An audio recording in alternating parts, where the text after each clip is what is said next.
Tony মরিসনের Pulitzer পুরস্কার বিজয়ী উপন্যাস বিলাভেড এর রহস্যময় জগতে আপনাদের স্বাগত।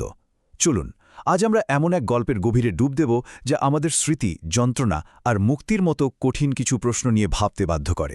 তাহলে আর দেরি কেন, শুরু করা যাক। উপন্যাসটা শুরুই হয় এই বিখ্যাত আর হাড় কাঁপানো লাইনটা দিয়ে।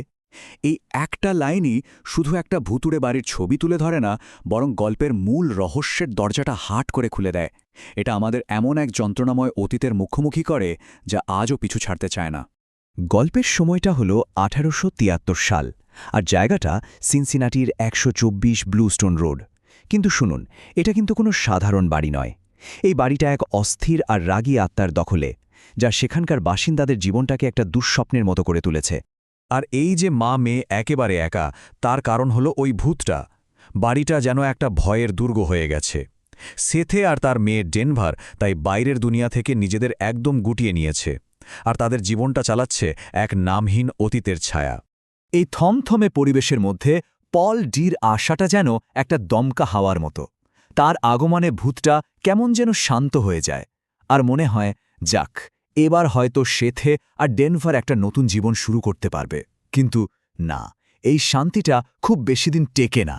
ঠিক যখনই মনে হচ্ছিল সব ঠিক হয়ে যাবে, তখনই আবির্ভাব হয় বেলাভেড নামের এই রহস্যময় তরুণীর। কোথা থেকে সে এলো, কে সে, কিচ্ছু জানা নেই। তার উপস্থিতিটাই কেমন যেন অস্বাভাবিক। আর সবচেয়ে অদ্ভুত ব্যাপার হলো, এই বেলাভেড নামটা কিন্তু নেওয়া হয়েছিল একটা ছোট্ট বাচ্চার কবরফলক থেকে। ভাবুন তো, রহস্যটা কতটা গভীর হচ্ছে। তো এই বেলাভেড আসলে কে? এই রহস্যের জট খুলতে হলে আমাদের একটু অতীতে ফিরে যেতে হবে। দেখতে হবে কি এমন ঘটেছিল যা সেথের জীবনটা চিরদিনের জন্য বদলে দিয়েছিল। এই টাইমলাইনটা দেখলে আমরা পুরো ঘটনাটা এক ঝলকে বুঝতে পারব। দেখুন, প্রথমে সুইট হোম নামের এক জায়গায় সেথের দাসত্বের জীবন।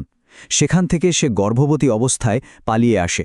সিনসিনাটিতে এসে মাত্র 28 দিনের জন্য একটু শান্তিতে নিঃশ্বাস ফেলার সুযোগ পায়। কিন্তু সেই সুখ কপালে সইল না। অতীত আবার ফিরে এলো। আর অতীত যখন ফিরে এলো, তখন সে থিতিজা করেছিল, তার পেছনের কারণটা ছিল এটাই। তার কাছে তার সন্তানদের জন্য দাসত্বের জীবনটা ছিল মৃত্যুর চেয়েও ভয়ঙ্কর। আর তাই তাদের রক্ষা করার জন্য সে এমন একটা পথ বেছে নেয় যা কেউ কল্পনাও করতে পারে না। এটাই উপন্যাসের সবচেয়ে মর্মান্তিক মুহূর্ত। যখন তাকে আবার ধরে নিয়ে যাওয়ার জন্য লোক আসে, সেথে তার বাচ্চাদের নিয়ে একটা কাঠের শেডে দৌড়ে যায়, আর সেখানে সে তাদের মেরে ফেলার চেষ্টা করে। যদিও সে শুধু তার ছোট্ট হামাগুড়ি দেওয়া মেয়েটাকেই মারতে পেরেছিল। এই একটা ঘটনা শুধু তার পরিবারকেই ভেঙে চুরমার করে দেয়নি, তাকে তার নিজের সমাজ থেকেও একদম একা করে দিয়েছিল। আর ঠিক এখানেই বেলাভেডের আগমন। সবাই ভাবতে শুরু করে, বেলাভেডই কি সেই মৃত শিশুটির শরীরী রূপ?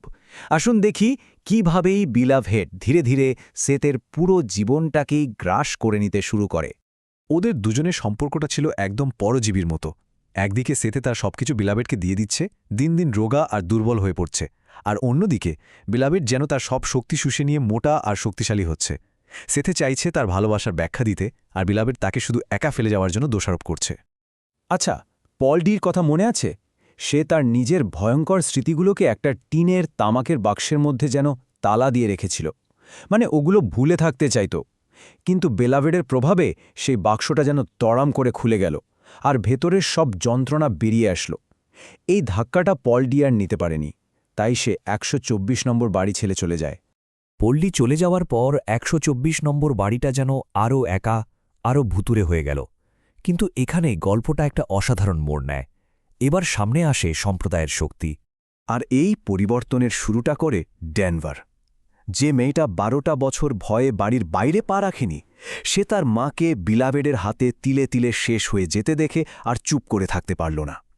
সে বুঝতে পারল এই লড়াইটা একা জেতা যাবে না, তাই সে সব ভয়কে জয় করে সাহায্যের জন্য বাইরে বেরোল।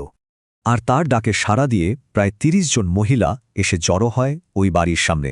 ভাবুন, 30 জন, যে সমাজ একদিন সে থেকে এক ঘরে করে দিয়েছিল, আজ তারাই তাকে বাঁচাতে এগিয়ে এলো। এটা ছিল এক সম্মিলিত শক্তির এক অসাধারণ মুহূর্ত। প্রক্রিয়াটা ছিল খুব সহজ কিন্তু শক্তিশালী। প্রথমে ডেনভার সবাইকে ডাকল, তারপর মহিলারা সবাই একসাথে জড়ো হল, আর তারপর তারা সবাই মিলে একসাথে গান গেয়ে উঠল।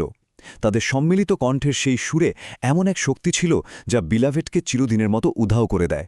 এটা শুধু একটা ভূত তাড়ানো ছিল না, এটা ছিল সবাই মিলে একসাথে অতীতের ভয়কে জয় করার একটা চেষ্টা। তো বেলাভেড তো চলে গেল, কিন্তু গল্পটা এখানেই শেষ না। তাহলে বিলাভেড কেন শুধু একটা ভূতের গল্প হয়ে থেমে থাকে না? কেন এটা এত গুরুত্বপূর্ণ একটা উপন্যাস? চলুন এবার সেটাই একটু বোঝার চেষ্টা করি। এই গল্পে বেশ কিছু অসাধারণ প্রতীক আছে, যেমন দ্য চোকচেরি ট্রি, যেটা আসলে সেথের পিঠের ওপর দাসত্বের ভয়াবহ ক্ষতের দাগ। 124 নম্বর বাড়িটা নিজেই যেন যন্ত্রণার এক জীবন্ত স্মৃতি। পলডির টিনের তামাকের বাক্সটা হলো বেঁচে থাকার জন্য নিজের আবেগকে চেপে রাখার প্রতীক। আর দুধ, সেটা হলো মায়ের ভালোবাসা আর পরিচয়ের প্রতীক, যা কেড়ে নেওয়া হয়েছিল। গল্পের শেষে পলডি ফিরে আসে এবং সে থেকে একটা খুব গুরুত্বপূর্ণ কথা বলে, তুমিই তোমার সেরা সম্পদ, সেথে, তুমি। সেথে ভাবত তার যা কিছু ভালো ছিল সব তার সন্তানদের মধ্যে, কিন্তু পলডির এই কথাটা তাকে বোঝায় যে সে নিজে, তার নিজের অস্তিত্বটাই সবচেয়ে দামি। কিন্তু এরপর কি হয়? সমাজ বিলাবেটকে ভুলে যাওয়ার সিদ্ধান্ত নেয়।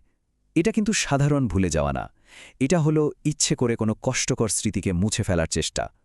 টনি মরিসন হয়তো এটাই দেখাতে চেয়েছেন যে আমরা অনেক সময় খুব বেদনাদায়ক ইতিহাসকে এভাবেই চেপে রাখতে চাই। আর উপন্যাসের শেষ লাইনটা তো আরও অদ্ভুত। লাইনটা হলো, এটি এমন একটা গল্প ছিল না যা প্রচার করা যায়। মানে যে গল্পটা বলার মতো নয়, ঠিক সেই গল্পটাই তো আমাদের বলা হলো। এর মানে হলো কিছু যন্ত্রণা এতটাই ভয়াবহ যে তা ভাষায় প্রকাশ করাও কঠিন। তাহলে প্রশ্নটা হলো, কেন এই না বলার মতো গল্পটা আমাদের কখনোই ভোলা উচিত নয়? হয়তো কষ্টকর অতীত ভুলে যাওয়াই সহজ, কিন্তু সেই অতীতকে না জানলে, না বুঝলে আমরা বর্তমানকে ঠিকভাবে বুঝতে পারব না। কারণ ইতিহাসকে ভুলে গেলে সেই ইতিহাস কিন্তু অন্য কোনো রূপে, অন্য কোনো নামে আবার ফিরে আসার পথ ঠিকই খুঁজে নেয়।